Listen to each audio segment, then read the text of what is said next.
అపోస్తుల కార్యములు 16వ అధ్యాయము. పౌలు దెర్బేకును లుస్త్రుకును వచ్చెను. అక్కడ తిమోతి అని ఒక మనుషుడుండెను. అతడు విశ్వసించిన ఒక యూదురాలి కుమారుడు. అతని తండ్రి గ్రీసు దేశస్థుడు. అతడు లుస్త్రులోను ఇకోనియాలో ఉన్న సహోదరుల వలన మంచి పేరు పొందినవాడు.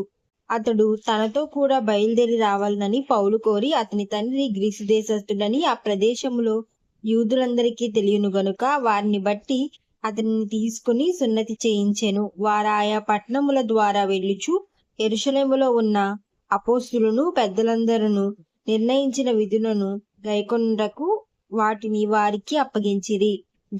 గనుక సంఘములు విశ్వాసమందు స్థిరపడి అనుదినము లెక్కకు విస్తరించుచుండెను.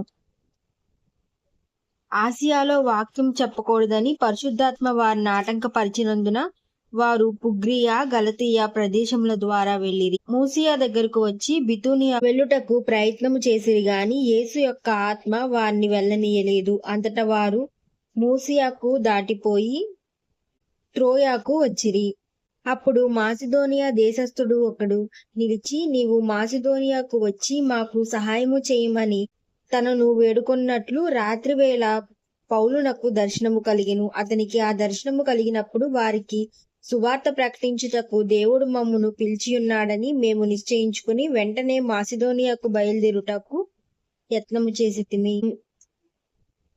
కాబట్టి మేము త్రోయాను విడిచి వాడ ఎక్కి తిన్నగా సముద్రేకును మరునాడు నెపులికిని అక్కడి నుండి ఫిలిప్పీకిని వచ్చితిమి. మాసిదోనియా దేశములో ఆ ప్రాంతమునకది ముఖ్య పట్టణమును రోమీల ప్రవాస స్థానమై ఉన్నది. మేము కొన్ని దినములు ఆ పట్టణములో ఉంటిమి.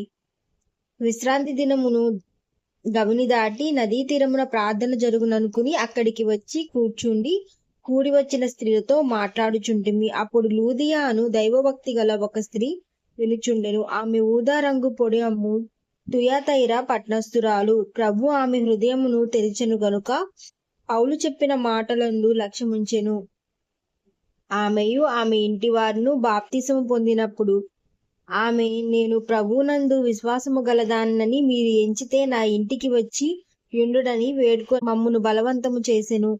మేము ప్రార్థనా స్థలమునకు వెళ్ళుచుండగా పుత్రోను అను దెయ్యములు పట్టినదై సోది చెప్పుట చేత తన యజమానులకు బహులాభము సంపాదించుచున్న ఒక చిన్నది మాకు ఎదురుగా వచ్చెను. ఆమె పౌలును మమ్మును వెంబడించి, ఈ మనుషులు సర్వోన్నతుడైన దేవుని దాసులు, వీరు మీకు రక్షణ మార్గము ప్రచురించువారై ఉన్నారని కేకలు వేసి చెప్పెను. ఆమె అలాగూ అనేక దినములు చేయుచుండెను గనుక పౌలు వ్యాకులపడి దాని వైపు తిరిగి, నీవు ఈమెను వదిలిపొమ్మని యేసు నామమున ఆజ్ఞాపించుచున్నానని ఆ దెయ్యముతో చెప్పెను. వెంటనే అది ఆమెను వదిలిపోయెను. ఆమె యజమానులు తమ లాభ సంపాదన పోయినని చూచి పౌలును సీలను పట్టుకుని గ్రామపు చావిడిలో అధికారుల యొద్దకు ఈడ్చుకుని పోయిరి. అంతటా న్యాయాధిపతుల యొద్దకు వారిని తీసుకుని వచ్చి, ఈ మనుషులు యూదులయ్యుండి రోమీలమైన మనము అంగీకరించుటకైనను చేయుటకైనను కూడని ఆచారములు ప్రచురించుచు మన పట్టణములను గలిబిలి చేయుచున్నారని చెప్పిరి. అప్పుడు జనసమూహము వారి మీదికి దుమ్మిగా వచ్చెను.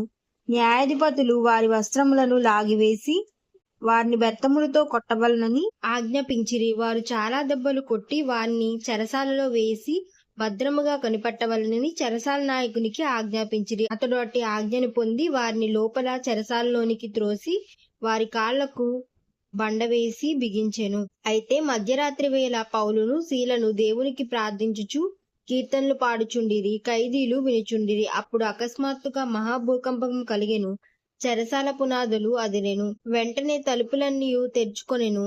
అందరి బంధకములు ఊడెను.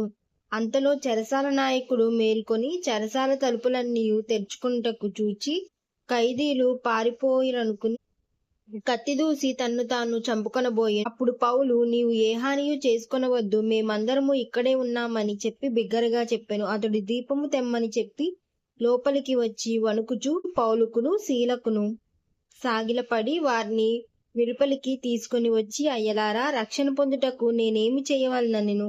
అందుకు వారు, ప్రభువైన యేసునందు విశ్వాసముంచుము, అప్పుడు నీవును నీ ఇంటి వారును రక్షణ పొందుదురని చెప్పెను. అతనికిని అతని ఇంటినున్న వారందరికిని దేవుని వాక్యం బోధించిరి. రాత్రి ఆ గడియలోనే అతడు వారిని తీసుకుని వచ్చి వారి గాయములు కడిగెను. వెంటనే అతడు అతని ఇంటి వారందరూ బాప్తిసము పొంది మరియు అతడు వారిని ఇంటికి తోడుకొని వచ్చి భోజనము పెట్టి దేవుని యందు విశ్వాసముంచిన వాడై తన ఇంటి వారందరితో కూడా ఆనందించెను. ఉదయమైనప్పుడు న్యాయాధిపతులు ఆ మనుషులను విడుదల చేయమని చెప్పుటకు బంటులను పంపి చెరసాల నాయకుడు ఈ మాటలు పౌలుకు తెలిపి మిమ్మును విడుదల చేయమని న్యాయాధిపతులు వర్తమానము పంపియున్నారు గనుక మీరిప్పుడు బయలుదేరి సుఖముగా పోండని చెప్పెను. అయితే పౌలు వారు న్యాయము విచారింపకే రోమీలమైన మమ్మును బహిరంగముగా కొట్టించి చెరసాలలో వేయించి ఇప్పుడు మమ్మును రహస్యముగా వెళ్ళగొట్టుదురా? మేము ఒప్పము, వారే వచ్చి మమ్మును వెలుపలికి తీసుకుని పోవాలని చెప్పెను. ఆ బంట్రోతులు ఆ మాటలు విని న్యాయాధిపతులకు వీరు రోమీలని వారు విని భయపడి వచ్చి వారిని బతిమాలుకొని వెలుపలికి తీసుకుని పోయి పట్నము విడిచిపోండని వారిని వేడుకొనిరి. వారు చెరసాలలో నుండి వెలుపలికి వచ్చి లూదియా ఇంటికి వెళ్ళిరి. అక్కడ సహోదరులను ఆదరించి బయలుదేరి పోయిరి. ఆమేన్.